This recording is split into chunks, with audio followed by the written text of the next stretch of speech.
Here we are on the second night of a back-to-back. Your boys, Mike and Mish. What's up, Mike? I given the old Forrest Gump wave, you know? That's my boat. What is up? It's Thursday night. Welcome Dude. back. We got a good show tonight.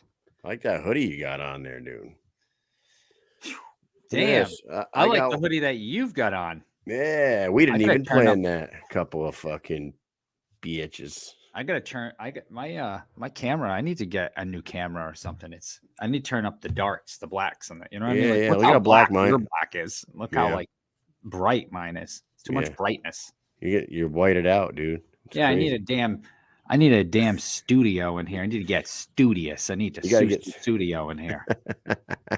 Studio in here. Studio in my house, dude. We got a great show for these guys lined up once again. As always, man, we love our guests coming through. They're always ready and willing. We got the two females that are going to be banging it out in Albuquerque, New Mexico, in a couple weeks.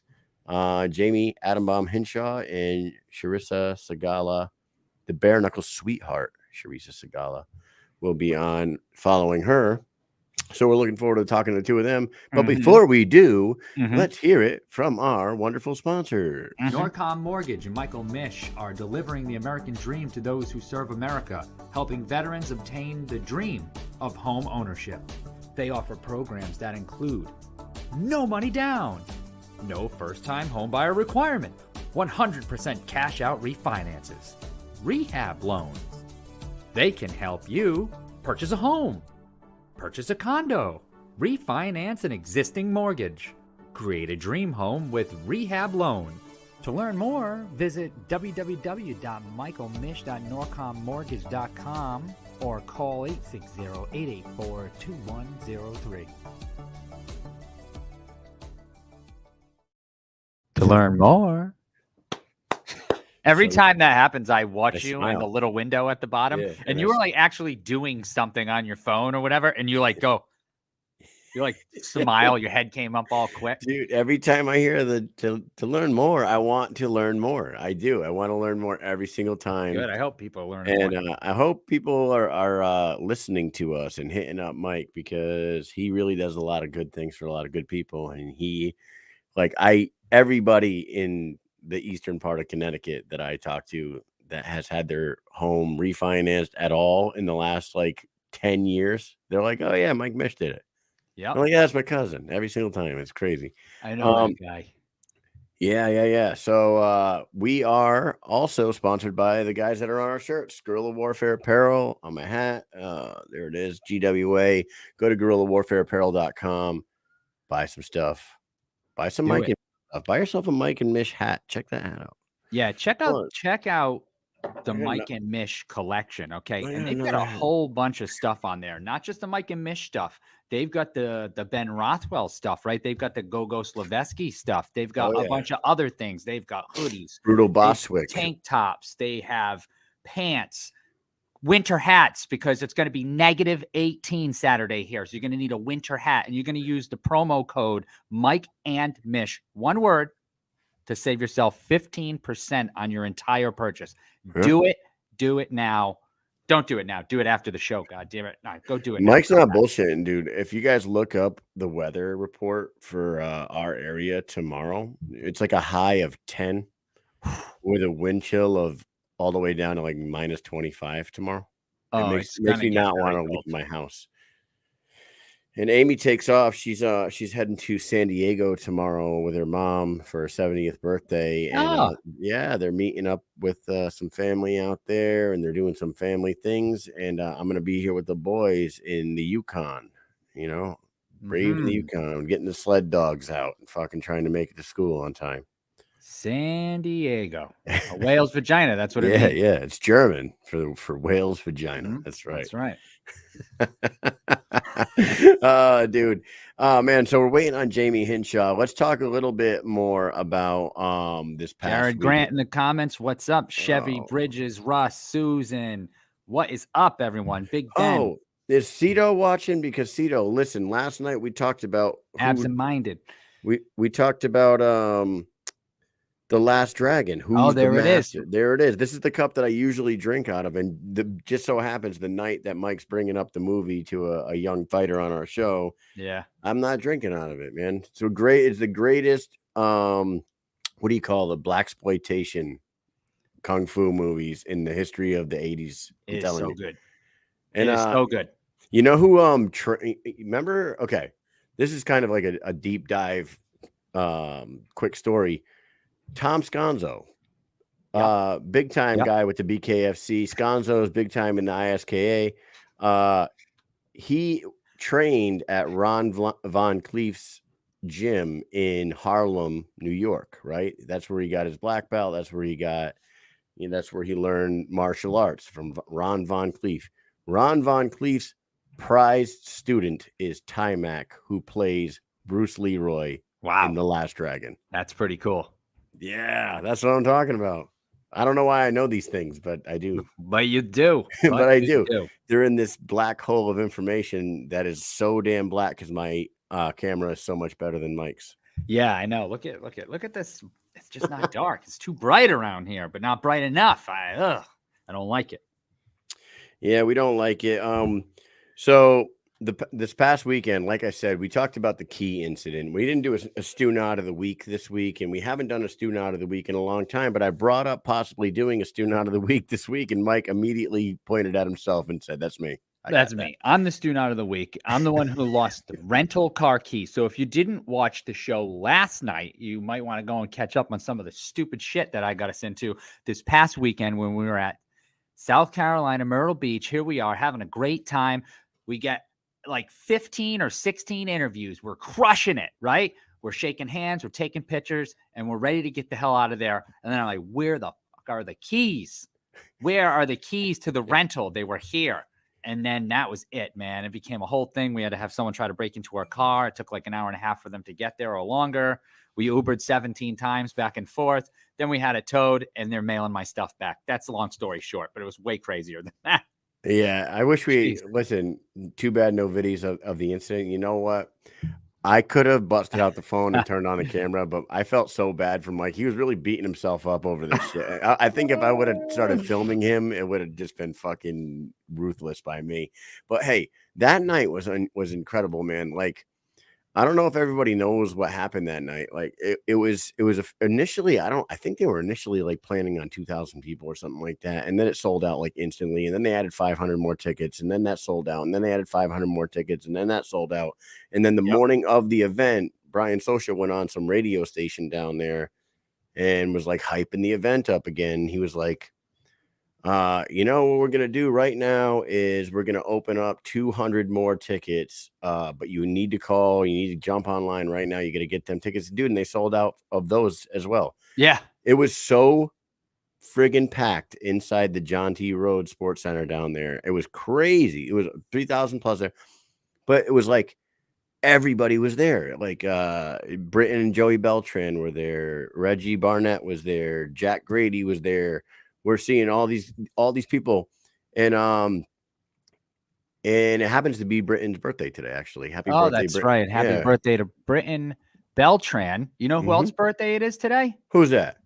My Maja. Your Maja? Yeah, my mom. It's her birthday too, and it's also Groundhog Day. And surprise, surprise, Puxatawny Phil saw his shadow, and we're getting 5 more weeks of winter, if you believe in that type of crap. But I mean, hey, listen, it's going to be negative 18 in a couple days. So I mean, shit. I'm not. Yeah, I don't but like you know what, dude? You got the little gerbil down in fucking Punxsutawney doing that shit, right? But they also got Chuckles up here in Connecticut that didn't see his shadow. And who the heck is Chuckles? And that's what I said. I did not know that. I saw that on the news today, and apparently this is the 11th Chuckles. They've been doing this shit for like 30 years.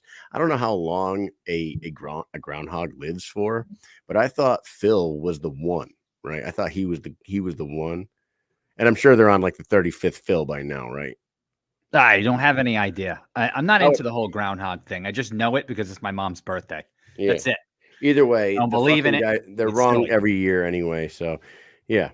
Even if it took 24 hours for all the VIP tables. Yeah, man. Going back to that shit.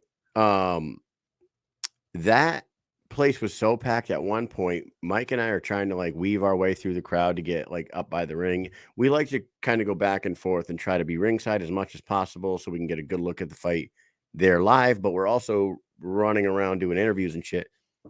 To get through the crowd was getting very difficult at times. It was. And it got to the point where I think that I thought I saw Cranston talking to like the fire marshal, and they were like clearing it up, and they did a good job, because after whatever conversation he had, like walkways were clear, and it got a lot easier to move around inside that arena. It was unbelievable, man. And like some of the people that showed up and really performed, like Doug Coltrane, Cold Red Coltrane. Yes. That dude looked very good, and he moved to 2-0 in the BKFC. He's a 185er. He is a guy that, you know, maybe challenged with a little more difficult competition. He could be a guy that makes a name for himself in that division. Another guy, the guy that James Brown that fought Steve O'Morris. Get down, Brown. Guys. He's the number one ranked featherweight in South Carolina. He is 10-5 in MMA. He trains at Brunson MMA under Derek Brunson. He's really, really good. And I think that like a lot of people were not realizing what Steve-O was going up against heading into that fight. The dude's like 6'4", 6'3", something like that. He's really tall. He's really lanky. He's got great footwork, and he knows how to keep his distance and pick his shots. And he showed it on Steve-O. I was very impressed by him. Yeah, he came out there, and you know, Steve-O, that was his fourth fight. And I don't think people were like completely counting him out, Brown, but it's like nobody really knew who he was, you know? So that happens often. And that's why, you know, there's this debate about debuters, and there's a debate about, you know, who's good if they fight all these debuters. And I know we talked about Jimmy Sweeney before, and we've got Tony Soto who fought a couple, or, you know, so the thing is people don't realize, like, yes, okay, some people debut in bare knuckle. And I actually saw Clay Teal talking about this on Tony Soto's post, and he had a good point. He made a very good point about how young bare knuckle is. It's so hard to find fighters who have fought bare knuckle. But the thing is a lot of these guys have fought, you know, they're in the double digits for MMA fights. They've fought in boxing 10, 20 times. So yes, they haven't fought without gloves on, but they've fought getting kicked in the head and elbowed in the face and kneed in the face. And, you know, they know what's going on, a lot of these guys. So yes, there are a lot of people who are like brand spanking new and just becoming pro. Right. That does happen too. But there's guys that are out there, and this is where it gets dangerous, because you do not know who these people are when they come in. They could be absolute savages, and they're debuters. You know, like on Tony's page, on Tony's Facebook page, maybe one of the I think it was his Facebook page. Somebody was like, he posted like an article about his win, and then very first comment underneath was, BKFC has a problem with matchmaking. This guy obviously didn't know what the fuck was going on with Tony Soto and his opponent.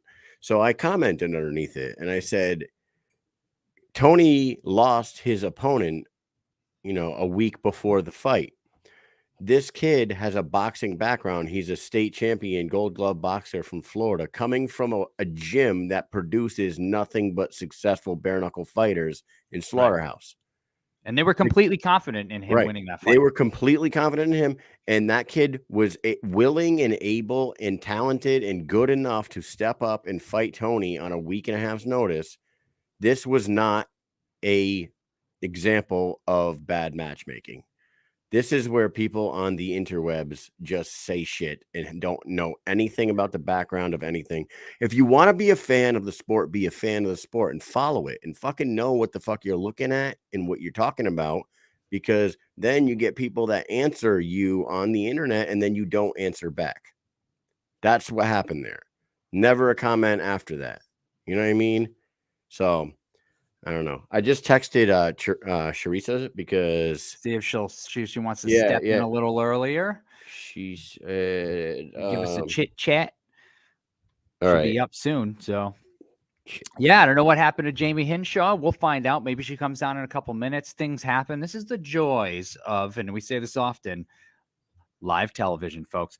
This is what happens when you're live. You just got to roll with the punches, pun intended, right? We cover on bare knuckles. I'm gonna resend the link to Charisa. So Yeah, talk amongst yourselves. talk amongst yourselves. So, as Kyle was saying, this weekend was absolutely incredible. We went to Bar Louie for the weigh-ins, and we got to meet some big-time fans like Russ Maxim as we see him there. He does run a new bare knuckle page, and he's doing a fantastic job, actually. It's the Extreme BK Fans page. It's got a bunch of followers. He's sharing stuff constantly. So I know that, his wife's probably beating him over the head here and there just to keep him in line, because she's probably like, what the hell are you doing? Because I know that happens to me sometimes. So, hey, Russ, we feel your pain. And thank you for supporting the sport and spreading the word, because the more people share our show, other shows, BKFC stuff, the other bare knuckle stuff, do what you got to do. Post everyone's stuff, share, grow the sport, introduce people to it. They're going to love it. I'm telling you, they're going to love it. Yeah, and Bar Louie was pretty cool, man. I think it was the first time that I had been part of a weigh-in in a bar like that for these guys. Usually it's at the arenas or yeah, I don't think I've been to, but it was kind of cramped in there. But you know what it did? It kind of like made it a little more exciting, because even the people that were there at the bar that weren't there for the weigh-ins were turning around and watching, and they were getting involved in yelling and screaming and booing and cheering. And so it really this was kind of a slick move to oh, there she is. The Atom Bomb is in the house. It was a cool way to like draw in outside people that aren't necessarily fans of the sport, but just happen to be there having drinks and getting some food. And you're like, oh, what the fuck is this? And it worked out. It did. It did. Yeah. All right. We're going to bring on our first guest. She is here now. Jayme Hinshaw is going to be taking on Charisa Sigala at Knucklemania 3 in Albuquerque in a little less than 2 weeks, I think. Ooh, I can't wait. Yeah, maybe just over 2 weeks. I cannot friggin' wait. We're going to be down there. Here she is, the Atom Bomb. Hello. Hi. What's going on? Hey. How are you? Good. Where Just got done sparring, so yeah. Yeah, I was figuring, I'm like, yeah, she might still be training, but this shit happens because of the time change and whatnot. We're 9 p.m. right now, and 7 o'clock is like prime time for fucking training for most people. So I feel bad sometimes with the people on the West Coast. So thanks for coming on. Oh, it's my pleasure. The last time we saw you, you were jumping around, dancing, smiling, having a good old time because you just got done outstriking Cassie Robb by about 100 in a fight that lasted about a minute and a half in your debut in Albuquerque back in August, which was one of the best events that we had ever been to so far for BKFC, by the way. I want to tell you that I fell in love with your city at that point. Man, talk a little bit about the debut that you made that night and how cool of an experience that was coming over from MMA for you. It was amazing. Just to get in there was just very exciting.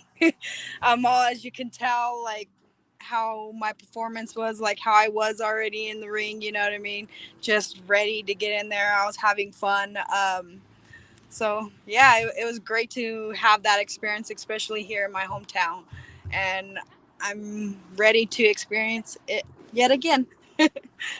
When you fought Kathy that night and the ref says knuckle up, were you already thinking like, I'm just going to come out there and just absolutely try to annihilate her right off the bell, like, and just throw as many punches as possible and get her out of there, similar to the Taylor Starling when she fought?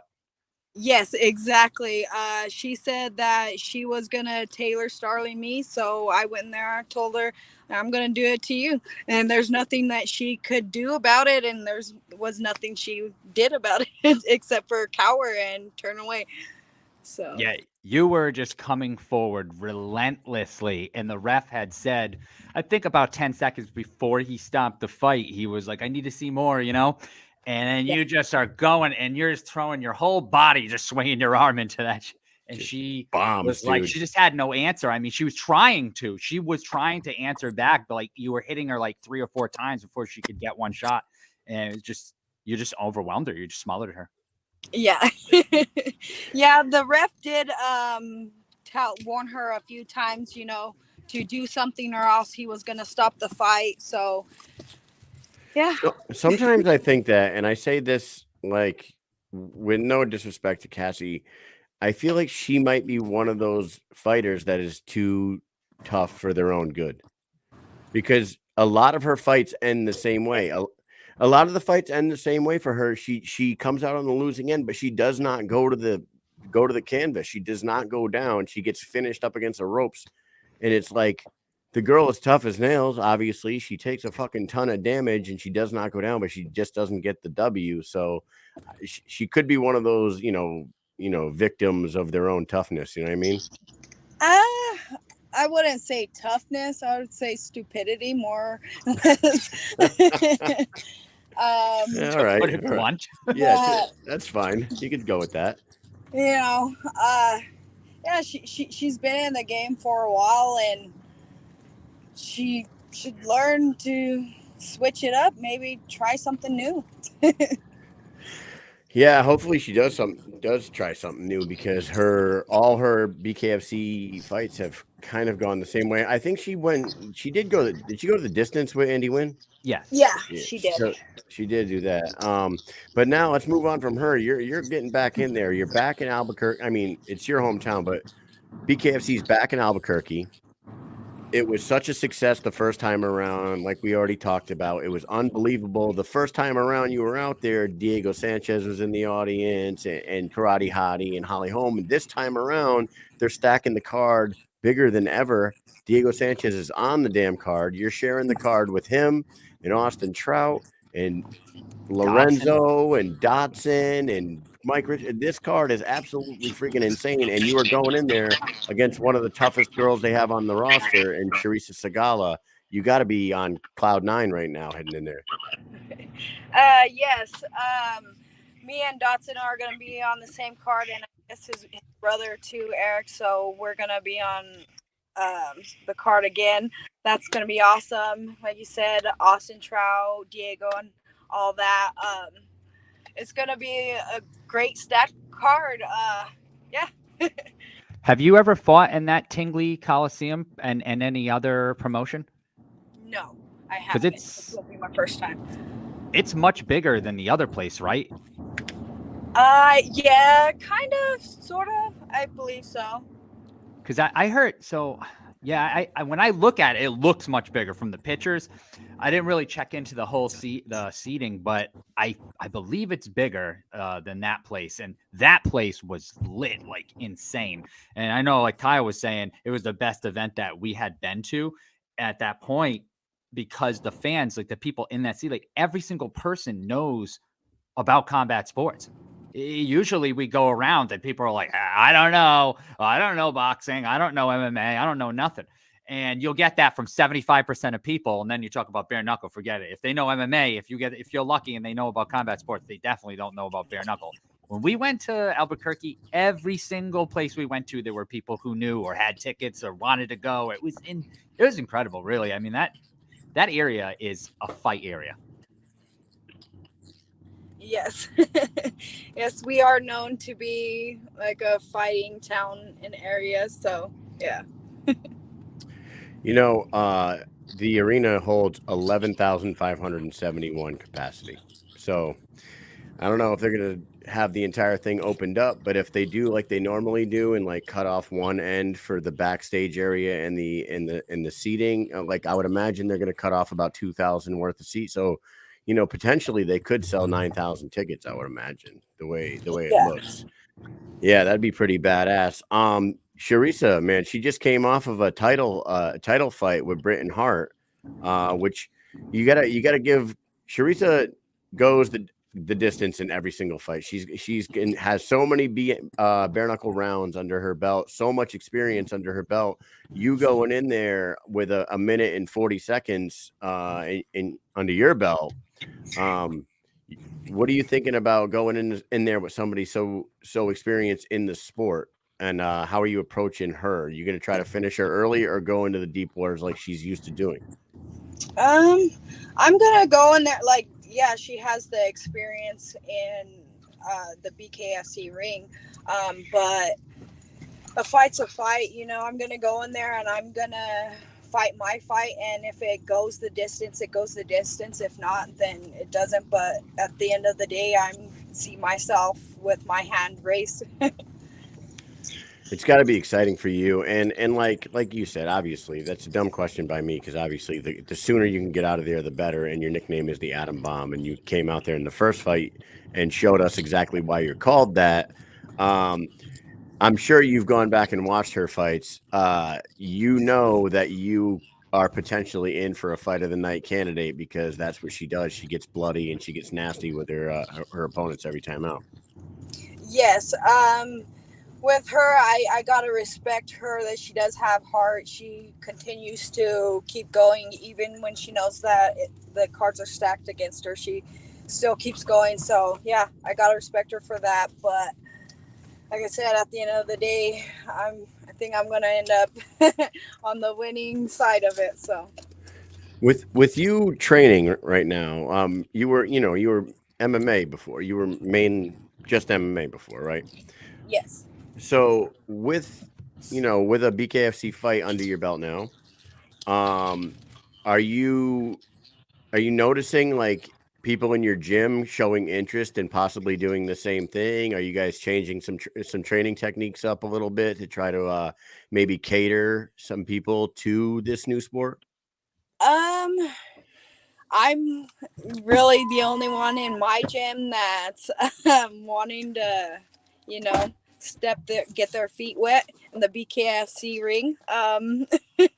But yes, I am changing up my training a little bit different for BKFC. You know what I mean? So we're doing a lot of footwork and everything like that, but we are watching a lot of the BKFC fights and seeing the little bit of different stuff that we can get away with. You know what I mean? That we can't in MMA or boxing. So, yeah. You know what's funny to me right now? As we talk to you and we watch you, you are small enough to walk around inside your car like that. Yeah.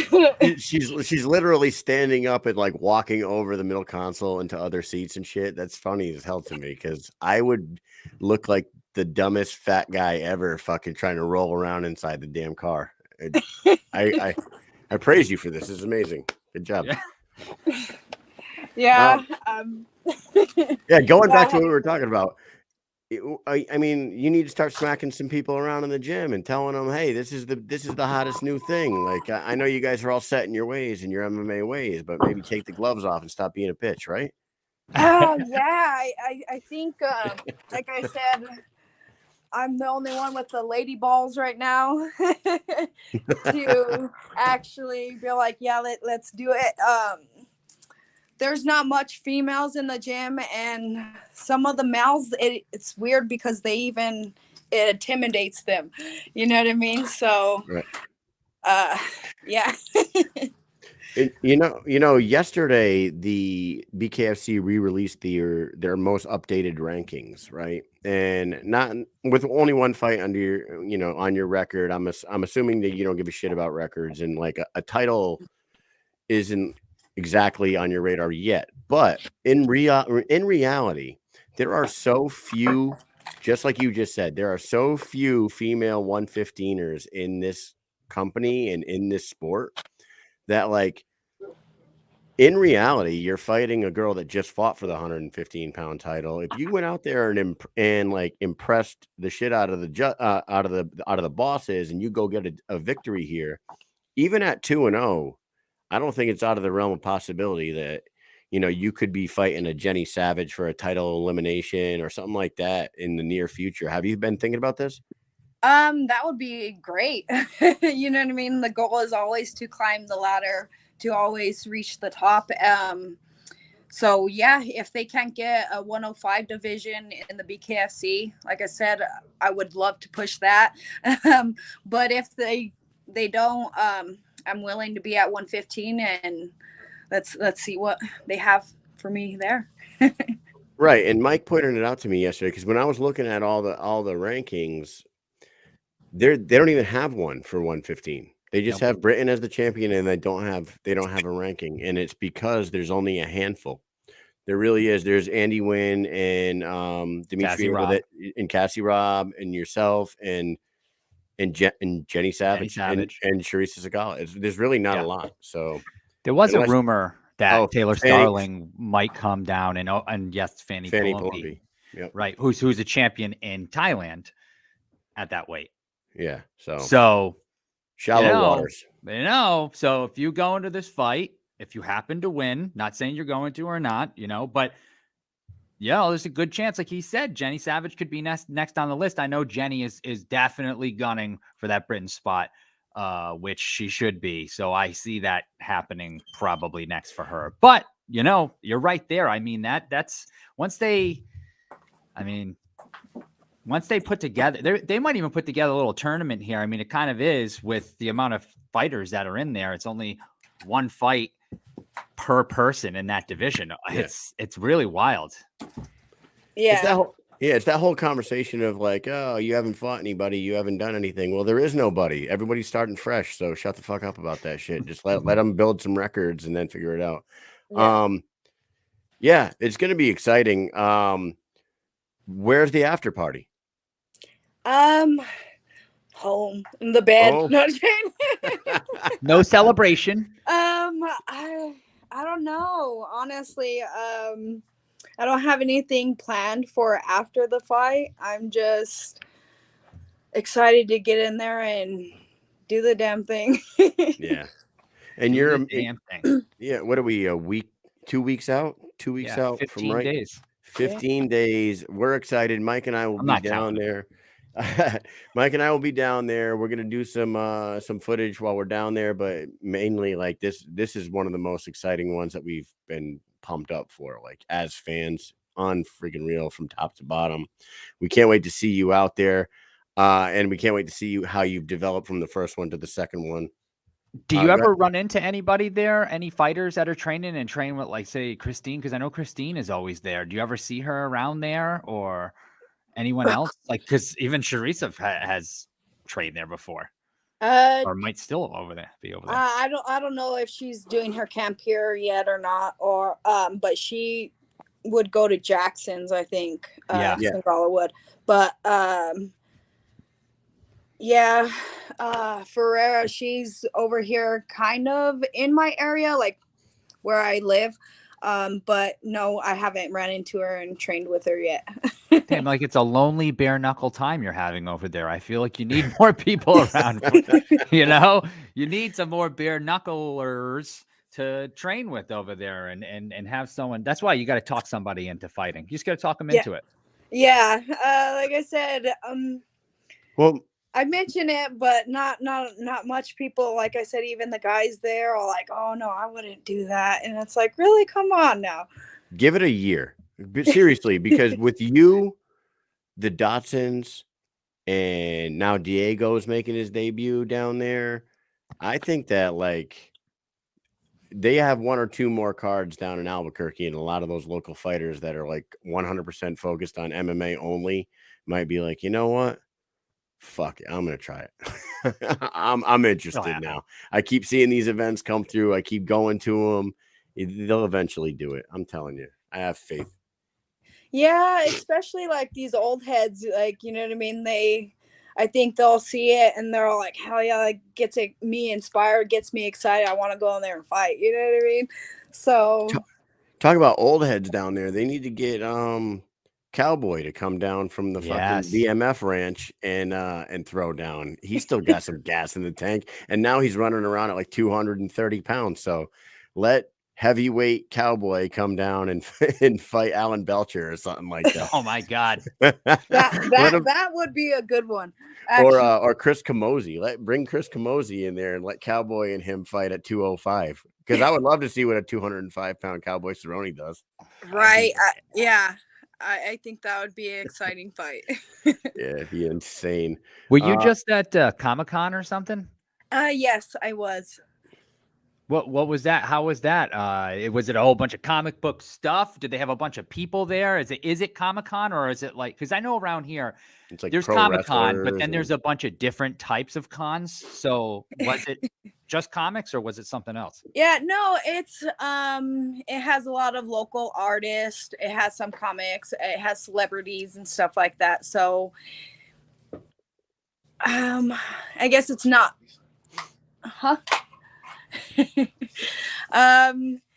yeah, so it's just more or less not like really like the San Diego Comic-Cons, but it's the local. Those are always That's cool. Yeah. You get your name out there. I saw Yeah. you taking pictures, signing things. I mean, you get your sponsors' names out there too. I'm sure they love that. Yes. Jayme, what gym do you train out of? I train out of Fit NHB. Fit in HP. There you go, Dickman Dickelhammer. That's the guy. That's a real person. That's a real person in the comments that asked that question. Dickman Dickelheimer. Jayme, we love talking to you. We love watching you fight, but we also want to play a game with you, and we're gonna test your knowledge on Urban Dictionary right now. And it's a game called "What's the Word?" All we're gonna do is we're gonna read you a definition and then give you a multiple choice of 3 options, and you got to tell me which word we're talking about here. Ready? Okay. Number 1. Positively leaving a party fairly sober, often asking if anybody needs anything on the way out. Is it an Irish goodbye, a British goodbye, or a Canadian goodbye? Probably Canadian. Wow, look at that. That was quick. You got You it. know How what? did you come up with that answer? I'm just wondering. So fast. How'd you do that? Well, yeah, just they're polite. How does everybody know that? Canadians, they're just polite. Do you know what a British goodbye is? It's the absolute opposite. It's the absolute opposite. It is like leaving the party in a frantic, violent way, insulting everybody on the way out the door and possibly jumping through a window or something like that. That's a British. Okay, that's more my style. And an Irish goodbye is just leaving. Like you go to the Without party, saying and when anything you to leave, you anyone. just leave. That's more like my husband. Oh, that's I like hilarious. that. I'm with I him. can't believe how fast you said Canadian goodbye. All right, number 2. Okay. Only doing your friends' drugs to save money. Is that A, Kentucky sober, B, Albuquerque sober, or C, Tennessee sober? Oh, dang it. I got it. Fuck. She's like, I don't want to get this right. Albuquerque sober.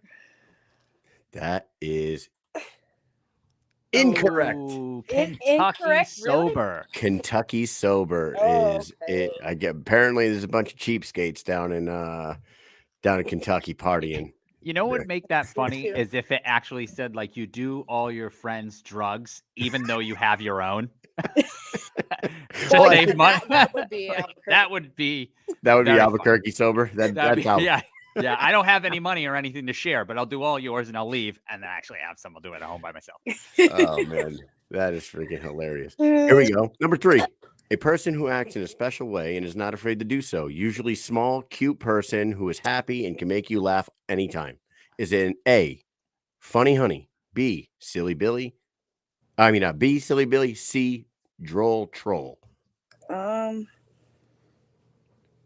Make you laugh. You know, we Tough need to one. upload some music B here. or so we C? can- I'm all B or C. What do you got? Roll the dice.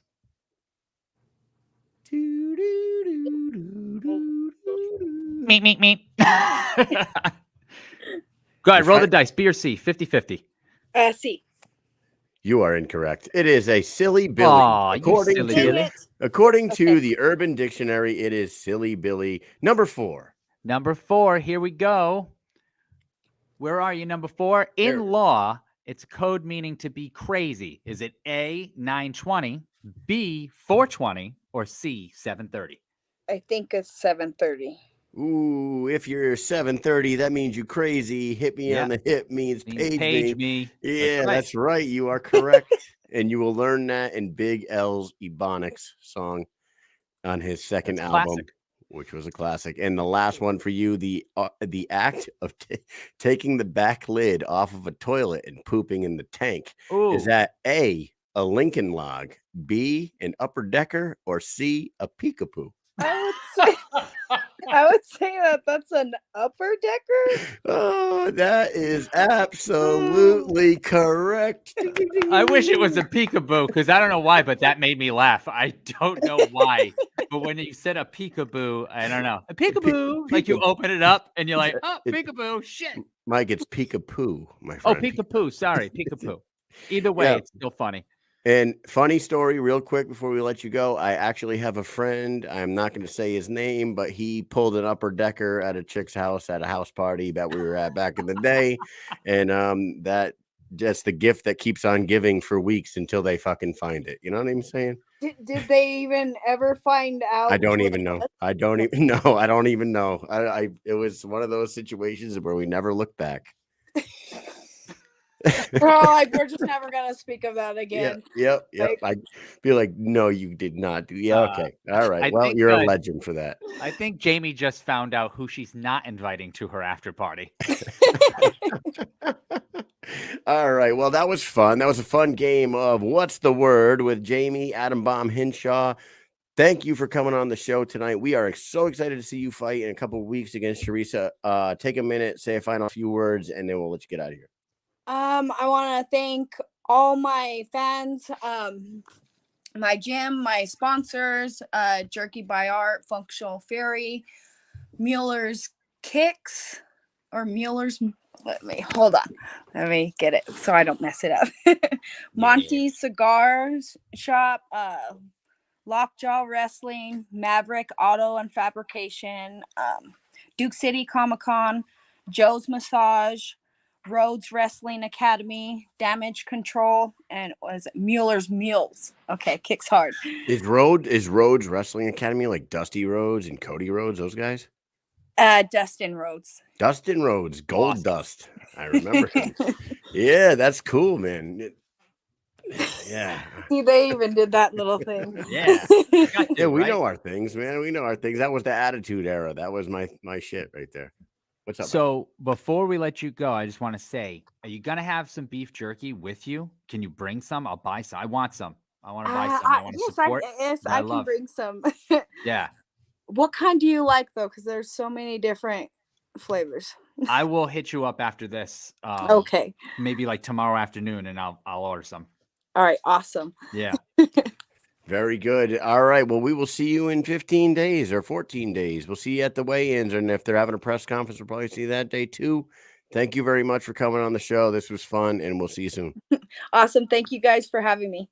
All right. See you later. Bye. All right. Bye. That was Jayme Hinshaw. She had some quick answers with the what's the word, and I had a good time with that. And you want to know something, people that are watching this show don't know. Like, I will peruse the Urban Dictionary, and then I make up the other two options, right? Yeah. So I mean, British Goodbye was a real one, and the Irish Goodbye is a real one, but the Albuquerque Silver, all those, the Funny Honey and Droll Troll and Lincoln Log and Peekapoo, that's all out of my stupid head. So. Yeah, I like that. Fish that right out of your dumb head. Awesome. All right. Our second guest was nice enough to come on a little later because we were running a little behind on time, but she is the other half of that potential fight of the night candidate right there. She will be taking on Jayme Hinshaw on the 17th in Albuquerque, and she's a returning guest. This is probably like the third or fourth time we've had her on the show. Oh, yeah. The bare knuckle sweetheart herself, Charisa Sigala. Hello. Hey guys, how are you? Peekaboo. I feel like this is like the 5th or 6th. Is it the fifth? It very well may be. It I might love be. you guys, though. I love coming on your guys' show. Oh, It- thank you. Thank you. No, like we definitely, since we've been doing this for so long now, I was keeping a tally of all the names that have come on, and I've been pretty up to date on it. And I was trying to like keep track of how many times each person. I lost track, man, because like Lorenzo Hunt's been on like 12 or 13 times. Yeah, And he like, comes on Yeah. often. yeah, so it's like Tony It Soto's been actually on might like be 4 because I don't think I know I didn't go on for the first, and I don't know if I don't think I came on for Pearl, but I've been on every single one after that. well, Maybe Pearl. welcome I think back. I might have gone on Welcome. there after Pearl. So Yeah, can't welcome remember. back. No, your last time you fought, you were fighting for a title. I You did. know, in like a 4 days notice. And I just want to say hi to all the ones that are saying hi. All your Yeah. guests. Yes, But yeah, there I are. was 4 days notice. I had just gotten ready for Paige, and then that didn't happen. I'm all, we who knows what fucking happened with that shit. But Oh, um yeah. Are you allowed to talk about that? Like, what I was happened? given the same answer that everybody else was. I really wasn't given an answer. Okay, so do you think that she ever fights again for bare No, knuckle? No, no. that's Because I that was told ship that has I would sailed. be her next fight. And they talked about her for Knucklemania. And I'm Right. getting Jayme. So I Huh. mean, I'm nothing against Jayme. I mean, I will fight whoever they put in front of me. I've never said no. Obviously, I took a fight on short notice. I mean, be it was for a title. I just wish I had a training camp for someone like Britain because I was getting ready for Paige. I wasn't getting ready for Britain. Right. Completely different fighters, and I knew it was going to be a tougher fight. Very So tough fight. And like I said to Jamie a few minutes ago, it doesn't matter if you take the fight on 6 months notice or 4 days notice. It's going all 5. Like I guess. you love going in there for the full 10 minutes. You do it on purpose at this point, And I I think. smile and I laugh in between my corners. I mean, part of that is because I want to like make sure my corner, especially since last time was Michelle's first time, like being a corner for all that. I'm like, I feel like I need to make her less nervous because I know my face looks like shit. Wait, so And I you're feel worried? good. You're worried about how Michelle feels between rounds as 'Cause you're I fighting? You're like, wasn't oh, feeling bad. Hey, I take care of They my people. they don't call her the sweetheart for nothing, I guess Mike. not, huh? Hey, Hey, is I she gonna have so many things going through my head when I'm in there. And of course, I just want to make sure they know that I'm okay. And the best way to make sure they know I'm okay is to make sure they see that I'm okay. Did I turn the AC on before I left? Did I leave the straightener plugged in? What? so are you training back in Albuquerque this time I or will be there this weekend, actually. this I weekend? am coming, And but I just posted it. I'm like, I doubt you guys had seen it. I'm actually training now with Justin Fortune at oh, Fortune Training. So big nice. change. It is Oh, I amazing. did see that. You posted Yeah. it like in Literally maybe like 2 hours before I came on. yeah, yeah. It's huge change. I mean, I've had amazing coaches, but by far you can see the difference in his caliber of coaching because of all the people he's trained in the past. He was right there with Freddie Roach training people like Mike Tyson and Manny Pacquiao. And he says so much, saying so little, and he just sees Wow. everything that he needs to see. And he tells me exactly what I need to hear in between rounds and stuff. So it's I couldn't ask for anything better. I'm so excited, and he's going to be there. He's coming. That's I was surprised because it was very short notice because I actually started training with him at the beginning of the year, and it happened to be because I didn't know I had a fight, but they told me like the day before I went in to go check out the gym, and so it's pretty cool. And he could have passed me off to any of his other trainers and be like, "Oh, why don't you train her?" No, he chose to train me, and I feel like I feel very honored that he's coming.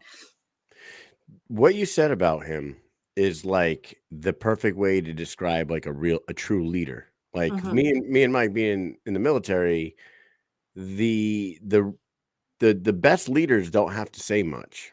And what you Mhm. just said, like he says so much, saying so little is like a true attribute to a leader. And that's gotta feel good going Oh, into 100%. gotta Like, feel I good. always envision, like, the corners in between saying certain things to me, um, and I mean, everybody's different how they corner their people and what they tell you, and he's doing exactly what I always envision someone telling me in between rounds, and he's doing that in sparring, so I just know this one, I feel really, really good going into this fight. I know I'm gonna get what I need. I know that, like, just I've 100% confidence. The fact that he's backing me up, the fact that he's choosing to go. I mean, he doesn't have to. He's trained so many people. He does this because he likes to do this. It's his job, but he didn't have to train me. And so I 100% confident going in this one. I feel really, really good. With this fight, now, like you said, you were slated to go to London and fight Paige. I That was fell so through. excited for London Then too. you were supposed to fight her in Montana, right? That was It was supposed to be Colorado. Colorado. Yeah. In Colorado. Denver. That's right. Mhm. And then that fell through. And then you end up taking a title fight on 4 days' notice, like you said. Do you kind of wish that it didn't play out the way it did I'm honest, like, I know that you're going to say, no, I'm going to take a title fight if they offer me a title fight, but you got to kind of wish that, like, you got a I full wanted that pay. Paige fight. Yeah, I wanted that Paige fight like that. That's so disappointing. So many reasons. I mean, honestly, like, I know Britain's the better fighter than Paige, but Paige has the views. And I mean, everybody talks about it. Everybody knows, like, if you want to get seen by people that aren't watching BKFC that tune in for her. Yeah. And I didn't even get that one. I was so bad. I saw that on your thing and I was like, man. Do you want it? I'll send it to you. I'll bring it to Albuquerque. You can have it. Oh, I have a whole collection of them, and you know what they're doing? Like, it's sitting on a table next to my desk here, and my phone is sitting on your face right now. Don't take that the wrong way. I didn't think too much about that before. Sorry about that. I think it was Sheryl Crow, because I think they did something for her where she talks about how she walks over her face. Yeah. Sorry. Yeah, I saw Tommy Clohessy posted that on his page, and he was like, "Look at this!" And it's actually Sheryl Crow in some like documentary or some film that she did, and she's going into her house, and she stops and she goes, "Oh, let me show you something. It's one of the coolest things I've ever gotten in my life." And then the camera pans down, and it's Tommy Clohessy's freaking billboard mat with freaking Sheryl Crow's face on it. That's the one thing I miss the most, because they haven't been using them. And I'm like, I love those things. I still have them, because I'm like, eventually I'm going to get like a little she shed and fucking put all my shit up. Tommy messaged us and said he's going to be back in Albuquerque. He's going to be at Albuquerque. He's going to be there. Don't know if he's selling stuff though. I know. I don't know, but he said that they're working on like some new business partnerships or something like that, and bring in the mats will be back. That's what he's saying. But I hope I love those things. Yeah, they're great. I love that. Is the one, like, of all of them, I'm like, can you just bring them back? Did you know that the billboard mats made Mission Accomplished ones, right? Yes. For us, Mike and I were not at the event that they brought them to, and they got all given away. Like, we didn't get any. We got a couple of those small little ones, and that's it. You know how it feels. Yeah. I was like, that on here right after that fight. I was like, I didn't get one of those. What the heck? And I saw it on your post. Yeah. Meanwhile, us two goofballs are walking around with them. They're just like sitting in the basement over here on my bench. I don't know if I have got lucky that I got the one from New York. I was like, I think so. I think it was supposed to be for someone else's. And to this day, I forget who it was. They still tell me like, oh, I think you took my mat. But I didn't take it. Somebody gave it to me. I was like, it's my face on it, so it's mine. Yeah, technically yours. You have a fight with Jayme Hinshaw coming up now. Now let's talk about this for a second. Are you super familiar with Jayme? Did you know much about her prior to her first fight in the BKFC, or is that like your first introduction to Jayme Hinshaw the first time she fought in Albuquerque? I'm sure you watched. That was my introduction. I mean, I did fight at atom weight, but there wasn't very many atom weights, and that's the problem. I did one fight, and I said never again because I got really sick. I mean, it wasn't hard, but it was hard to drop down that much weight. I think we ended up doing 106 because the girl, like 106.5, because the girl couldn't make weight. She was like 108. But I had made it, and I was like, dude, this is like way too small for me. I'm 5'4", and I'm like, and at the time I had a lot more muscle, and I find for this, like, I don't need to pack on muscle. Like, you want to improve and you want to get stronger, but it doesn't mean you need the mass. Cause I feel like if you have, the more mass you have, especially going to Albuquerque, the cardio gets worse. Yeah, with the Just need to learn elevation. how to fucking use it from the ground up. I hope a lot of these fighters that are not training at elevation are considering that, because a lot of people, they hear Denver, they think elevation. Mhm. They hear Mexico City and they think elevation, but my dumbass and me and Mike did not Oh, yeah. realize that Albuquerque's 6,000 feet above sea level, Yeah, Mhm. higher than Denver. higher than Denver. And I think I it think shocked a Denver's lot of. actually a little bit higher. Is Is it? I think Denver is a little bit higher because I remember when I was looking, I was like, oh, it should be easy. Because I remember when I was getting ready in Albuquerque, Melissa Odessa I had just missed her because she had trained with Wink and them right before I came. And she had fought for LFA there. And so I think they were comparing all the different ones. I think Colorado's just a little bit higher. But Either you can way, see the yeah, drag, either Joke. dude. That's for sure. like you Yeah. said though, either way, I don't think I think of a good handful of fighters that were heading to Albuquerque for the first BKFC event did not realize what they were stepping Mhm. into there, and I think it zapped a lot of people when they got in. You know, Although when I was watching, because I was trying to see if I saw the dump in any of them, and I really didn't see it that much. But I'm like, maybe they made up for it because I mean, it is a fast-paced thing. It is 2 minutes, so it's a little bit shorter. I think we can see it more in the MMA fights, but on those longer rounds, which most of the last ones they ended early, huh? I think yeah, only there like was a lot of 2 quick ones. lasted long. Yeah, so that's probably why. Um, One fight that went the distance, that when we talked Mhm. to, it was Brad Kelly and Isaac Mhm. Valley Flag. Yep, I I remember. think Brad mentioned something a little bit about the elevation. Like he was cooked by the 5th round, but he was still dumping it out, and he won, I think, Yep. every round of that fight, but still he said he was feeling it. And I know we were saying, even for me training there, when I was training all those weeks for London, we're like, oh, your cardio is going to be amazing because when you get out there, it's going to be like nothing. Because it was when I came back here and started running, I was like, oh, this is nothing. Do you ever Compared to being stop out there, you feel like a weight is on your chest. when you're not training for a fight? What are you doing? What's your full time? Do you fight full time? Is that your thing? Now, yeah, I got rid of Okay. everything. I do like gig work, so I do like delivery sometimes, and then I have like all the other shit that I do, like the freaking millions. I sell freaking autograph pictures, so it's like little things here and there. But most time I just focus on this shit. Like this is it for me. I worked as a store manager until January of last year, so I quit. I was like, I'm done. I can't do it anymore. They keep throwing bigger and bigger names at me, and I mean, I 100% appreciate it, but I can't work and train at the same time. Like Where were you? I need to focus just on this. Where were you a store manager? The Aeropostale. Aeropostale. Aeropostale, yeah. Shit. Yeah. So, oh man, Teenage I don't. clothes. You know, my wife is in retail and she worked at New York and Company for a Okay, long yep. time.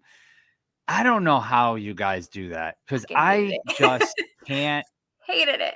deal with the type of stupidity that comes inside of those stores on a I would just go and visit her for lunch. So I'd walk in the store, say, hey, what's up? Wait about 5 minutes for her to like clock out, do what she's got to do. And in that little time that I'm there, Yeah. there's always someone there doing something stupid or asking something. Excuse me, ma'am, how much does this cost? It says 50% off. Yes. It's like 20, especially because our stuff was like, most of it was like an even number and it'd be like $28, 50% off. You Yeah. can't. And especially when the high schoolers would say it to me because we're a teen clothing store. So it was like, Yeah. you just got out of math class. You cannot tell me. Like, I know you're in algebra or some fucking trigonometry or something. Like, Right. don't ask me.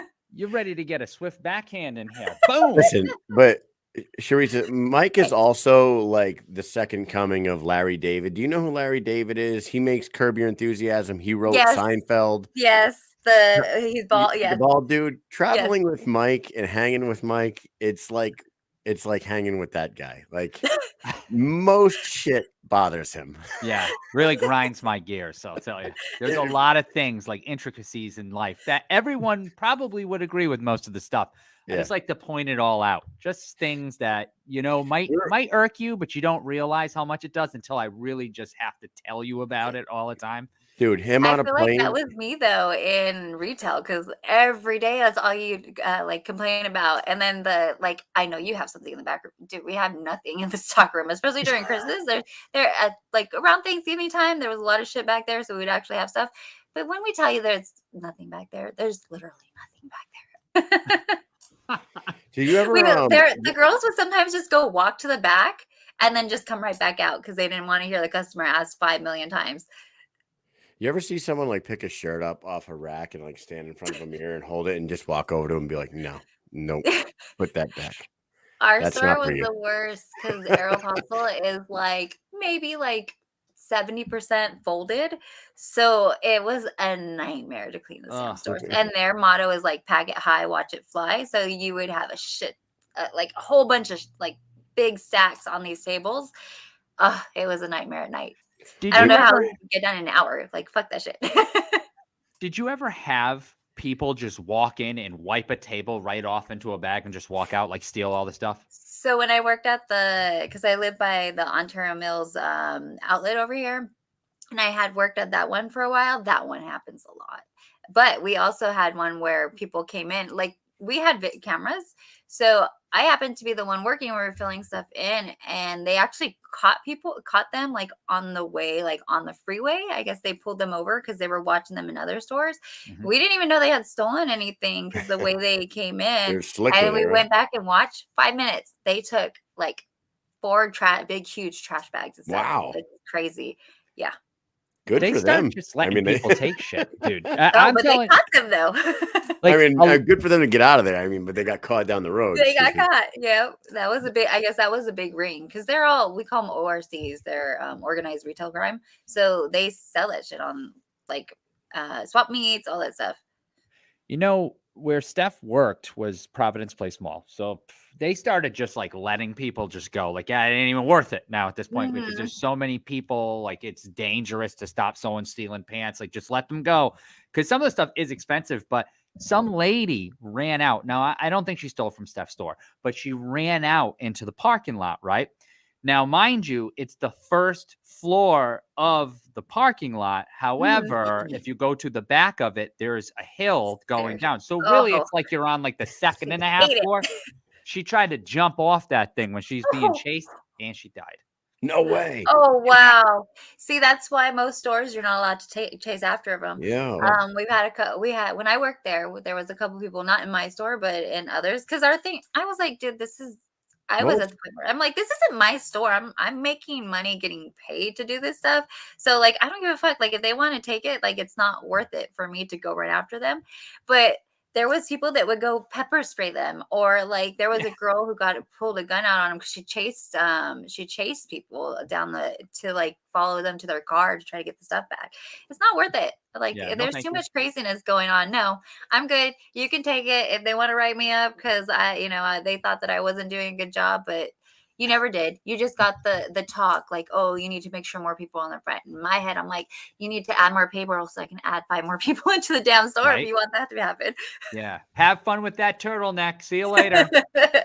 I'm over here like wondering. Better on you than it does on that table. Keep going. I'm wondering what the lady that Mike was talking about, what was she stealing that she thought she needs to jump off this thing to get away with it? Probably thought she was jumping 10 feet or something, 8 feet down. Well, was it like camera phones or like, oh my God, like laptops? At least make it something worth it. Diamond rings. Yeah. And that happened in one of the stores that I was in.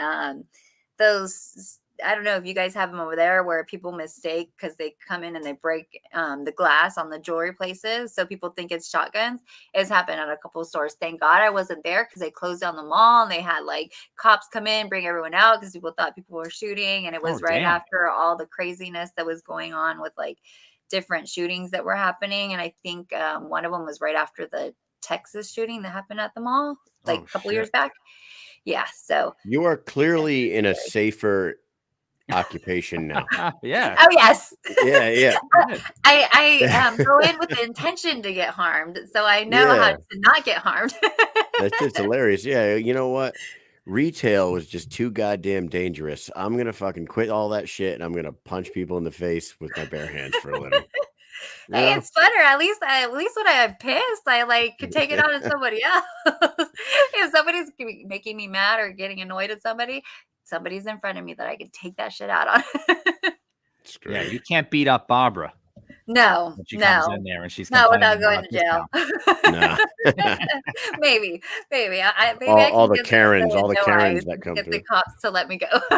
Oh, last thing about retail, right before we move on here. Steph had somebody who came to the store and her name was Puddin. Oh my god. Puddin on the credit card, and her name was really Puddin. That was it. That was her name. Yeah. So Did she have a last name, or was it just Puddin? I know. Steph Like did not she's tell like me. That Cher. is private.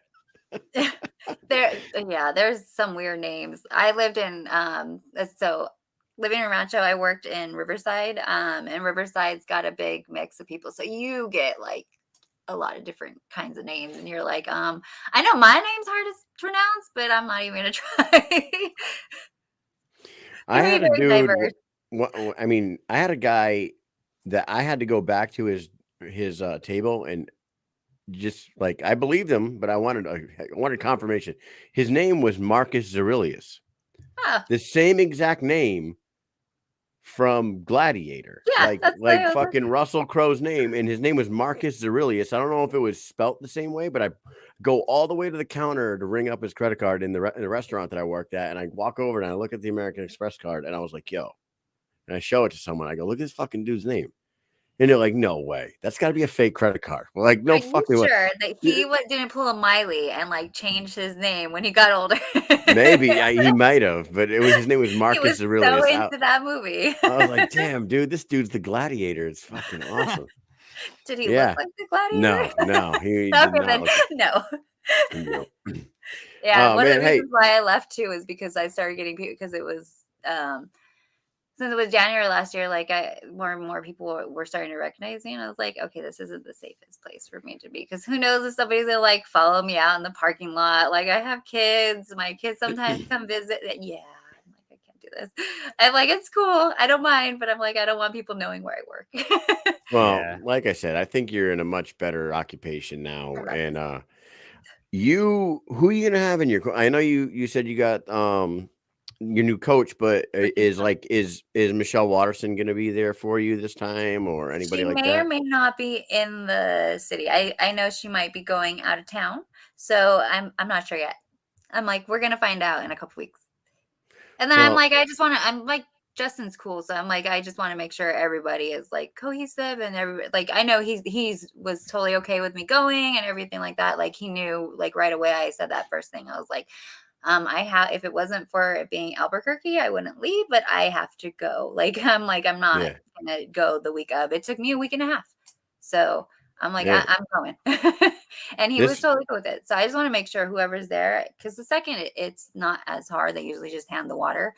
But I just want to make sure everybody's comfortable. your fight is part of one of the biggest cards they've ever put together.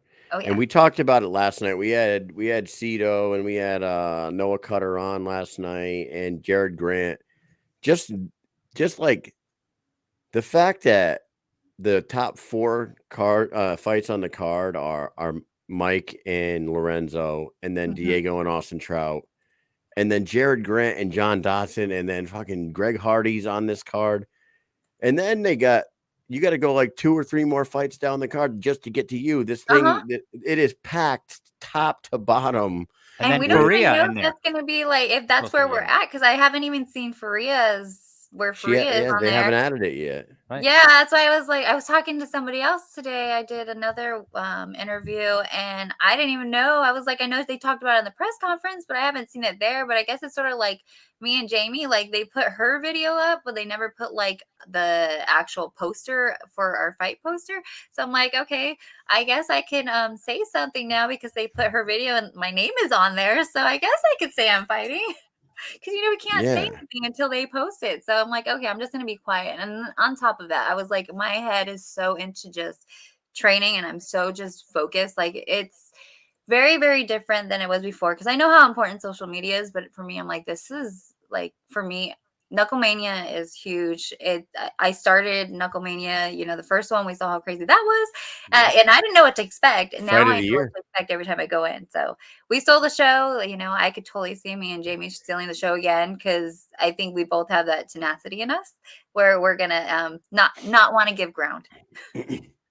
We have said this many, many times over. Like, the first event that we ever covered live was that Knucklemania. Knucklemania 1 was the first one we went to and we covered live. And the first few fights of the night were cool. Everything was amazing. We were having a good time. And then the Taylor Starling, Charisa Sigala fight happens. And we've never turned back since. And we have been full bore, full steam ahead. Bare knuckle fighting is the shit for us right now, because that fight live really changed the way we felt about combat sports, for sure. I am so jealous of everybody in the crowd, just because for us, we're in it, right? So I didn't even take that moment to breathe it all in. I didn't even know what was going on, because in my head I'm just freaking here and I want to freaking win. That's it. I'm freaking half Mexican, half German. I'm fucking stubborn as hell on both sides. So I'm I'm not giving this shit up. I don't care. You gotta really take me out to get me out of this shit. I'm gonna keep going. No shit. The first round of that fight, Mike described it as you rose up like the Undertaker. Oh yes, when I know. You fell on your ass, you fell flat back, and we're like, oh fuck, Dude. it's over. And then you were like, sat right up. It was an all out war from that point on, all the way. We just talked about that unforgettable war. I love that fight for everything that it did, but I fucking hate watching that fight, just because where I was then to where I am now, technique wise and everything is so night and day. And I'm just I look like shit. But are you done with the 125 division, or would you're done with that? So I was gonna say, because if they said Taylor, you and Taylor can run that one back now 2 years later, at some point in 2023, if they were like, hey, you want to fight Taylor again at 125, or if throw the money and I'll do it. Yeah, or maybe a 120 catch weight, a 120 catch weight or something like that. So I'm not. So my thing is, when I did the fight with Danzig, we had talked about this, and we said that my last fight was going to be, because we had talked about it there. We said, okay, Feldman talked to my agent Chad and said, hey, we're thinking we want her to fight Paige. That would be her last 125. And then after that, we're bringing in more girls for 115. We want to keep her in the 115 division. And I was like, cool. Cause that's this is my natural weight. This is what I always fought at for MMA, that I walk around at 129, 130. So for me, I'm 125 is nothing. I'm barely going down. I need to gain muscle. And even then I don't like to pack on muscle. Cause like I said, for me, for boxing, it's not really what I need to do. If I was a bodybuilder, or if I was still doing MMA, maybe, because then I could use that to put my weight on people and to use it. But I feel you can have a really strong punch without adding a whole bunch of muscle. You just have to know how to add power. You have to know how to generate it, and a lot of it comes from making sure your body mechanics are correct. Yeah, man, they did that. I always you remember that show Sports Science on ESPN? They used to do Sports Science where they would they would bring in fighters, they'd bring in football players, and they'd put all them little things all over them with the readers. They did. They did Rampage was on there. They did Rampage Jackson. They did a bunch of people, but they brought the fighter, the BKFC fighter. Oh my god, I can't think of his name. He was a UFC Alexander, Houston Alexander. He was on it. Oh, Houston was on there. Yeah, he was on there actually. Yeah. But they did a straight right hand from Rampage Jackson, and they had these little stickers on them little wires and shit all over him from his chest all the way down to his feet, and it could read the kinetic energy or whatever from your body, and the way he just the technique and the way he moved, the way he moved his hips, and he twisted and he turned on his foot, you could literally see the energy start in his toes and travel up his body and go through his hand, and that motherfucker threw it was a 2,200 pound punch or something like that. I think Unreal. the other one was what's the was it Big Country, the big heavy dude Roy from Nelson? UFC? Yes, they had him on there, and they said that because of his belly, everything how it generates the power, he had one of the heaviest punches. I believe that. He used to knock Uh-huh. dudes out silly, man. Yeah. Oh yes. Yeah. He Oh, couldn't get knocked out for a while. People could not knock that dude out. He would be hit with everything, and he would just not go anywhere. He would be a fun guy to come over to bare knuckle, right? Oh yes. Big Country, Roy Nelson. Damn. Somebody get a hold of that guy. Bring him over. Right? Is Let's he get still You know, fighting? Britain's mom's in the I comment know, I section right saw now. it. I was Yeah, gonna she's say hi saying because I saw she wrote something earlier. yeah, she said that Britain feels 1,000 times better at Oh yeah. 115, just like you're saying now. It's more your natural weight class, but I would I'm used to love this and weight cut. like how he said we were just like dream matchmaking there. Like would love to see you and Taylor run that back and do it at 115. Taylor She can was make a 115. 115 or before. She could totally Yeah. make it. Like it's not even a big deal. Like I would do it at 125 with money because even then I know she said she's packing on muscle. Well, that's just not the greatest for her. And I just feel like I'd rather just continue working what I've been working, and I'll come in a little bit light, but I guarantee you my punches will come out cleaner, crisper, and a lot harder, especially with how I've been training and who I've been training with. It would be really cool if they put on a rematch with you two Yeah. at the next Knucklemania, Oh, that would be awesome. right? Yeah, Yeah. I'm not opposed to Knucklemania. anything. I've said yes to everybody they put in front of me. I've never said no to a single person.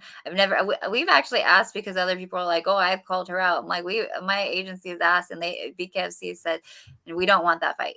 That's not the fight that we want. We want this one that we're putting in front of you. Like, Which amazes me. Maybe it just didn't work at the time for the business, but like I can't imagine what they wouldn't want to run that one. It was the fight of the year for them. well, not It was like, Taylor. Because Taylor, they had, I think a long time ago, they talked about, like, I know, especially Sosha has said it before, like, that'd be awesome if you run it back, like, you two, like, in a year or two or something, because it would build up that anticipation even more, Yeah. especially the way we were going. And I feel like she needs a couple fights in there before people are going to want to see that fight. Like, they might want to see it just because of how the first one was, but I think when you have a fight, I know everybody has a breaking point and there's things, but as a fighter, like for me, it's hard. You always have to be mentally tough. And I feel like I am always mentally tough when I go out there. I'm not giving, I'm not quitting. I don't give a fuck what happens. Like I'm one of those, like, doctor better pull me out because I'm not stopping. I literally turned to Doc Muzi on the Britain fight because he was gonna pull us out. And I didn't even look at him. I was staring straight at Michelle and I said, "You're not pulling this fight." Like, you're not. This was like the 5th round. I'm like, "You're not stopping this fight." And Dawn was like, "I don't know, Doc. I think she's saying she wants to fight." And I was like, "You're not stopping this fight. I'm fine. Like, you're not stopping my fight." Like, I'm good. yeah. And I was fine. Yeah, and I get it. if Like, they would have people stopped that fight, it would have been like it's a matter of knowing the fighter too, and like um going back to this fight that you got coming up right here. What path do you see? Like, you were in a title fight already with Britain, and you went 5 rounds with her, but you took it on short notice. I would imagine that a win or two, they should probably out there let again. you get another shot at it with a full camp. Where do you see your path back to Britain leads? Like, after Jayme, obviously. Do you think it's like immediately after Jayme, or do you I need don't know, because there's not a lot of girls. So, like, the thing right is, like Andy there's Wynn, not. like I don't. the Yeah, the like, I see rankings just her. came out. I think Jenny's number 1. There is no 115 right now. Oh, okay. Okay. So after my fight with Britain, I went because I forget what we were doing, but I was talking to my agent. And if you go to my profile page, I'm listed as number 5 strawweight, but there's no rankings. Like, if you go to strawweight rankings, Right, it's right. not there. But I was listed as number 5. I don't know if it's changed. 'Cause Hmm. I haven't looked at it recently because I have just been so focused on just training. Like, this is the first day I actually put a little bit of makeup on. Like, most of the time I'm just hair's up, looks like shit. I'm in We're gym flattered. clothes all day. I'm like, I don't know. Well, I don't even know if I remember how to do makeup, but I did. So like for me, I was like, oh, that's pretty cool. So I sent that over to my agent. I was like, oh, this is cool. They're going to keep it going. So I mean, I would definitely love to see that list, but the thing is, there's so few of us, Yeah, and the what list can I really, do it off? It's sort of the list consists of, I mean, Britain at the top, then Jenny and Andy Wynn and yourself and Jayme Hinshaw, Dimitrieva, Cassie Robb, and Fanny Plumpy. That's about the list right there. I I swear would that. love to see Fanny come over. That's Yeah, the one I do want to see because I know she did good over there. So I'd love to see her come over because I mean, nothing against anybody in that, but I feel like there's like no middle talent. Like I feel like you either got up here or down here. Like there's nothing in the middle. So it's like, I like taking hard fights, and right. someone once was like, oh, you should take an easier fight like some of these other girls have had. I was like, my coach Week was like, you don't need that. Like you can beat any one of these girls that are in there. You just have to fix a couple things that you're making mistakes on, and you can do it. And I feel like I fixed a lot of that. So like I don't mind the tough fights. Give me whoever is in the top, whatever they think will get me there. I mean, I don't know what direction BKFC wants, and I don't know in their mind who they're wanting for that title to go against Britain next. But I'd love to fight whoever the title challenger is. You know, if Yeah, I knew who well, that I think challenger that was in, you know. Fanny was supposed to be her opponent when you fought her, right? And Yes. it ended up being something they couldn't get her over here, probably COVID protocols or whatever the fuck it was at the time.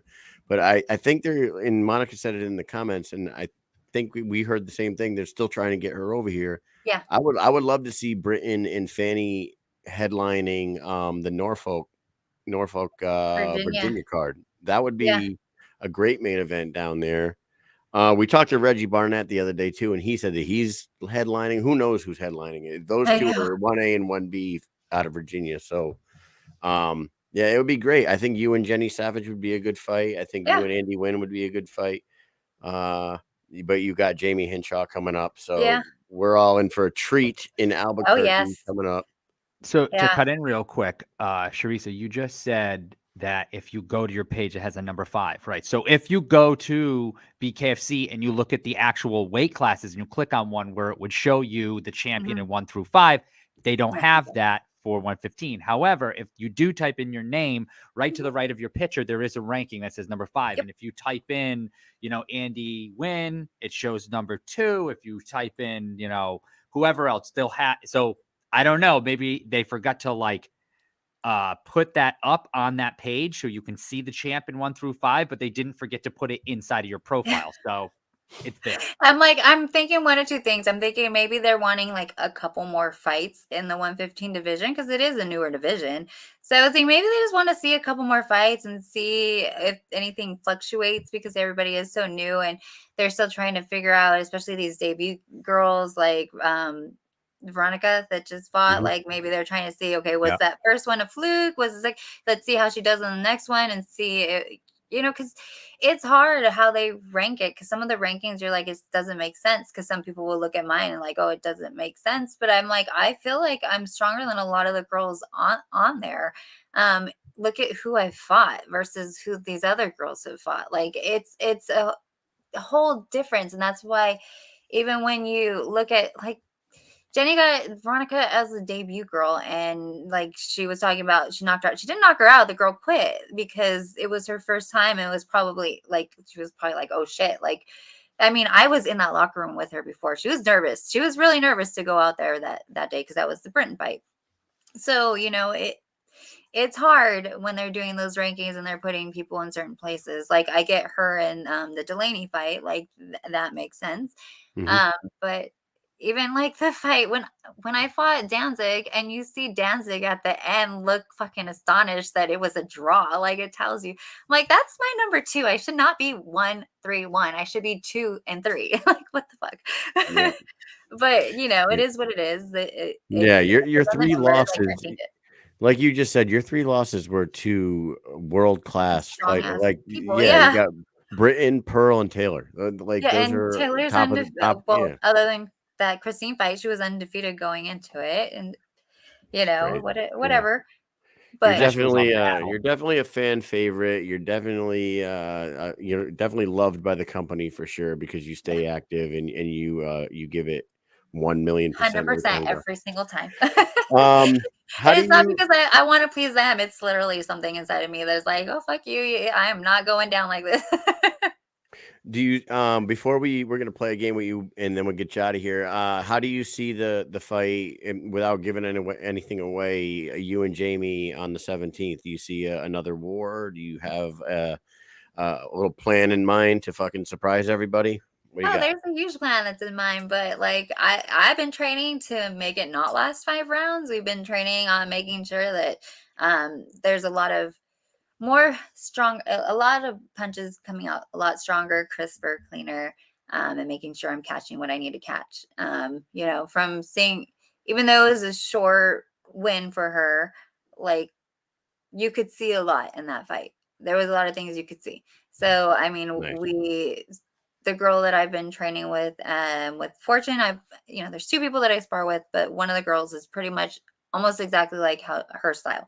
So, I've been training with someone exactly like her. So but more boxing status. So, there's a little bit of a difference between boxers and MMA fighters.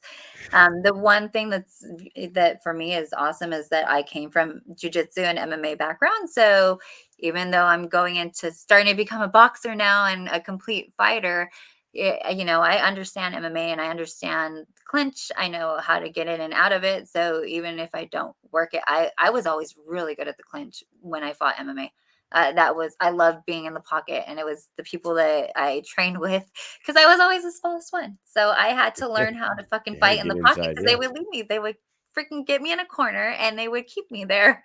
So that's why I fight the way I do. Are you still rolling as much these days No, or I no? miss it. Yeah, I know you probably do. Like My if you're professor was just talking about, he's like, when you coming back? I was like, when I don't have a fight. right, jiu-jitsu people are like if you're in there, you're in there Mhm. 100%. And it's almost like a cult. Fucking Yes. not to be like a No, dickhead. it is. It really is cultish. Especially if you're a 10th planet person. I'm not a 10th planet person, but 10th planet is very culty. But Yeah, it's yeah, very jujitsu is culty. yeah.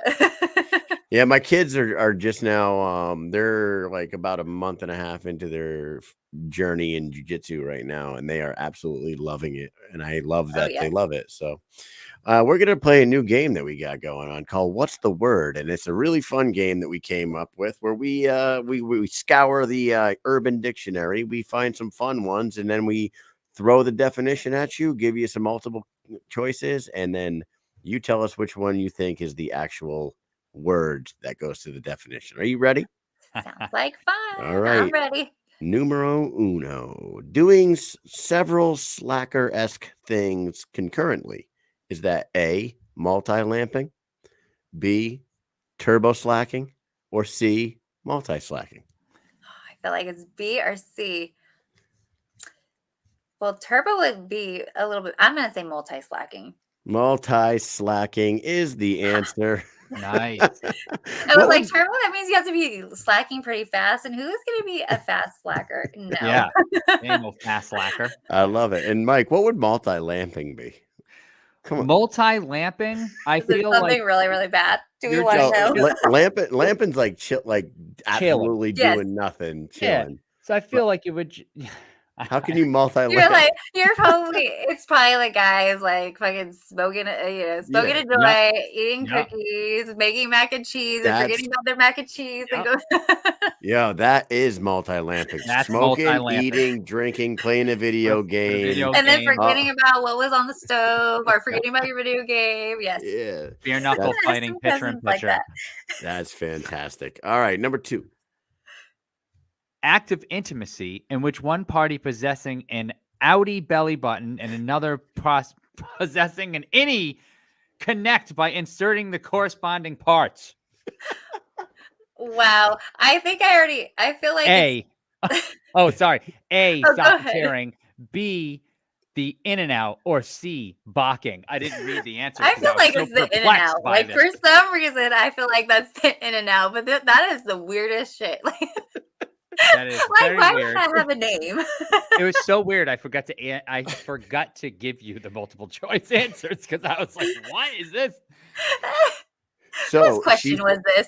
Who chose this question? It's the act of sticking the outie belly button into the innie of another, and the answer you said B, the in and out, is incorrect. It is Oh. socketeering. Socketeering? Sounds so weird. Yeah. I think of like musketeering. Remember Mickey Mouse Club? Yes, Yeah. yes. Oh my god, I'm aging myself. Listen, no, this is a real thing. Like if you go on to the Google and you search socketeering, this will come up in the Urban Dictionary. You And that probably is don't what want it to search it because there's probably a bunch of other shit Yeah, that comes up that you there's a lot don't of want to different see. things. All right, stay away from the Anybody socketeering. under 18, please don't go look up socketeering. Just say search on. You might not like it. Yeah. Just make sure you go incognito before you search Yes. it. Okay. Yes, There we please. go. Number 3. When your day is going too well and you don't trust it and some shit finally goes down. Is it A, the fucking? Is it B, a fuck shit stack? Or is it C, after doom delight? I'm gonna say the fucking. I'm probably wrong, but It is the that sounds. fucking. Oh, Wow, yeah. Oh man. It is the fucking. I was thinking of The Shining. I was like, it has to be that. Yeah, when the day is just going too good and you know something bad's about to happen. I'm like because usually we say fuckery, right? Like I'm like, okay. Yep. Fucking, I love it. All right, number 4. She's doing all right here. Here we go. All right, number 4. My age is showing. These are probably like from back in my day. A task that is considered easy. Generally, this term is used in Australia. A, easy peasy. B, piece of piss. Or C, jar of pickles. Well, if it's something that like all my kids say, it would be easy peasy. But I feel like if it's from Australia, it'd be one of these other ones like piece of piss. But I'm gonna say easy peasy. Easy peasy is incorrect. I should have said it because you said Australia, and I was like, that sounds like an Australia thing. I can do that. See, I was right. I should have gone with what I fucking said. Oh, that's a piece of piss. Trust your gut. If you ever got matched up with Beck Rollins in a fight, you can say, you know what, this fight's gonna be a piece of piss. Justin is Australian. Fortune. Oh, Justin. He has a total accent. You're gonna have to do this. You're gonna have to say it's a piece of piss. He's gonna. You hear half the things he says. His wife is awesome. Tamara. She runs the front. She was the one. Celebrity boxing. The girl that fought Kim Kardashian. That's how I always remember her. That's his wife. That's his wife. Okay, that's funny. Yep. So tomorrow, or when you go to the gym, right? And he tells you to do something, right? You go, oh, that I can do that. It's a piece of piss. Yeah. You say fuck off. Piece of piss, mate. Yeah, don't tell me fuck off. Whatever you say, don't say easy peasy or a jar of pickles. It won't make sense. Easy peasy is too American. Yes, it is. All right, last one for you. This one is a doozy, okay? 2 people passing an egg back and forth using only their asses until one cannot return it. Loser has to eat the egg. Yeah. So they're holding the egg in their ass crack. And they're passing it back and forth until someone drops it, and then they have to eat the egg. Is it A, eggs McCracken? Is it B, scrambled ass? Or is it C, farmyard tennis? Oh my God. Any of those could be it. I'm going to say scrambled ass. Just because if it falls on the floor, farmyard tennis. Farmyard tennis, dude. People are so fucked up. I love it. I was thinking because if it falls on the floor, it would have to get scrambled, right? So scrambled ass McCracken. Oh man, that was fun. Susan agreed with me. You did all right. I think you got the fucking right. I got 2 or 3. Yeah. Did you get socketeer? Multi-slacking. You got multi-slacking right. So you were. I got the piece of piss, but I fucking answered the other one. Piece of piss. Got with my gut. Oh man, that was super fun. Charisa, your fights are super fun. I cannot wait to see you go throw down with Jayme Hinshaw. The only time we saw her fight in this sport, it only lasted about a minute and a half, and she ended up getting out of there pretty unscathed. So I'm excited to see her challenged. Yes, I'm excited to see her challenged in the ring, and I'm excited to see you back in there as always. Take a minute, say a few things, and then we'll let you get out of here. So thank you guys for tuning in. I just want to say a big thank you to my sponsors. Right now, I have the 3 main ones. So OnlyFans, I know everybody's like, but they've been really awesome. They're actually great sponsors, and they've been doing a lot more on their platform than what everybody thinks of them for. So there's a lot of people out there doing like freaking at-home videos for exercises, okay, and workouts and stuff. So nutrition. So I think it's them awesome at-home videos. There's some people on there doing that too, but and then I have Pete with Whitetail Properties and True Hemp, Through Hemp, sorry, Through Hemp, but for BKFC it's the Whitetail Properties. And then my last Buddy's Cable, he's been with me since like my pro fight, so he's been awesome. And then Pete's been with me since Kansas. So my Kansas fight, he was there watching, and then he's like, I have to get on board. So it's same thing, just watching me fight. That love, and I always tell people, because the girls get some crazy shit in their DM. I don't get that much of it. Actually, I get a lot more love than anything else. Like, just watched your fight. That was crazy as hell. But I also want to thank Sucker Punch too, my management team, because they've been really good to me, and I've gotten really good fights because of them. They've worked wonders for me, and they keep me active. They do what I want, and I want to be active. So they got a lot of people over there. Hell yeah, they do. Yeah. That's why I chose them, and that's why I'm surprised that the other girls that were with them left. They have Jamal Hill, right? Yeah. Jamal Hill just won the UFC light heavyweight title. Sweet Dreams. Yeah, they got a stable of killers. That's fucking awesome. We can't wait to see you down there. We'll catch up with you down there. We'll do an interview. It's always fun having you on the show. We have a blast every time, and we have a blast watching you fight. So can't wait for Knucklemania 3. Everybody get the app. Do you have a referral code on like your page or anything? So but it's not it's not the code, it's the link now. Okay.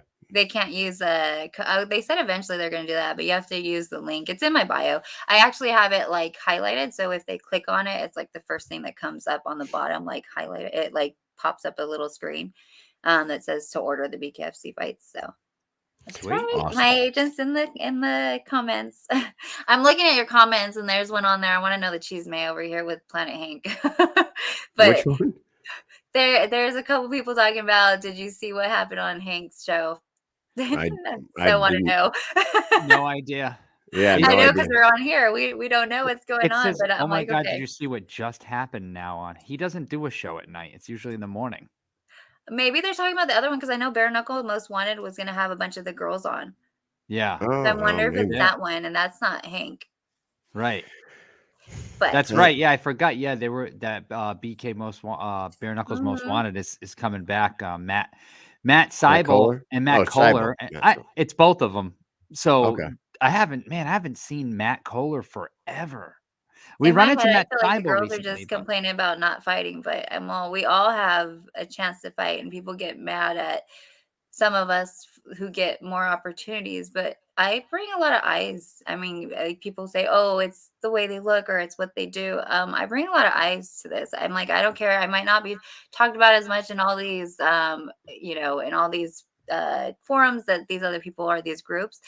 But a lot of people tune in to watch my fight. A lot of people buy the fights. They watch it. And when I fight, people talk about it. So, there's a reason why you're brought back, and you have to do something. And I'm not for this.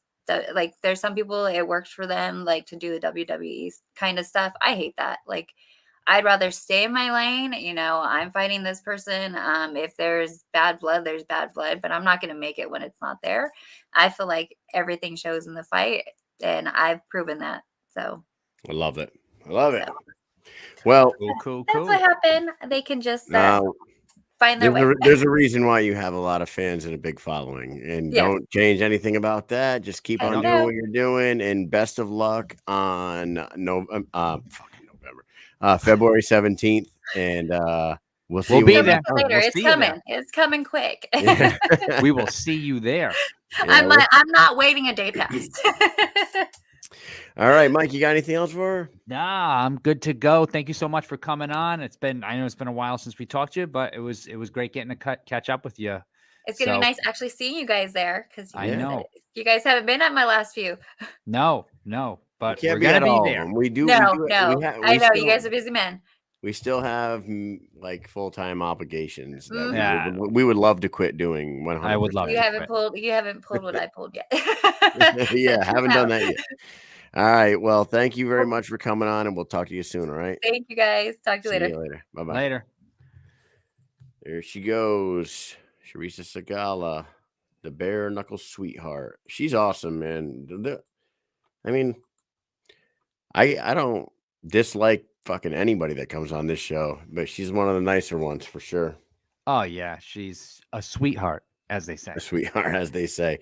Dude, this new game, what's the word that we're playing, is fun as hell. I like this one. This It's is funny, good. and I don't have any idea what most of the answers are at all. At all. Because I've been like, doing these, and I haven't been telling Mike what these answers are, so it's pretty funny. Like the socketeering is fucking hilarious to me. Like the fact that that's on there, somebody's probably done this. You know what I mean? Stuck their innie belly button into their outie into the innie of somebody called socketeering, dude. Shit, hilarious to me. Yeah, I didn't know where that was going as I was reading it out. I was like, where are we going with this?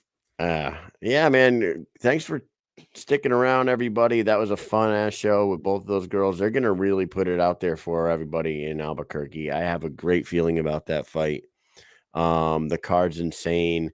Tune in next week. We're gonna start bringing I think we're gonna go to the top of the card next week. We're gonna start bringing in the main eventers and the co-mains and stuff like that. So and maybe we can get Greg Hardy, because he had to reschedule. He was supposed to come on tonight. So maybe we'll get Greg Hardy next week. So keep on fucking tuning in to your boys, Mike and Mish here. Thank you to Guerrilla Warfare for always hooking us up with cool gear and helping us grow the show, as well as Norcom Mortgage, helping everybody out with their dreams of being home owners. Mike, what do you have for these peeps before we get out of here for the night? I just want to say, Guerrilla Warfare, Mike and Mish, use the promo code Mike and Mish, one word, save 15% on your entire order. They have the Mike and Mish collection. They have Ben Rothwell. They got Go-Go. They've got Bostwick. They got a whole bunch of stuff on there, but then they have a Reber. They have a whole bunch of stuff other than the fighter stuff. They have kid stuff, women stuff, men stuff. They got that Young Goonies. They got the Young Goonies. The Young Goonies. Yeah, they got little kids. Young Goonies. And now did you see the Legends Never Die one that they released today with Go-Go on it? Go-Go with the Go-Go pouring the nerd focus on his face. That's a cool shirt. It's very cool. So go out there, get those, and we will see you next week. Thank you for tuning in, and I think that's about enough for us tonight. Peace.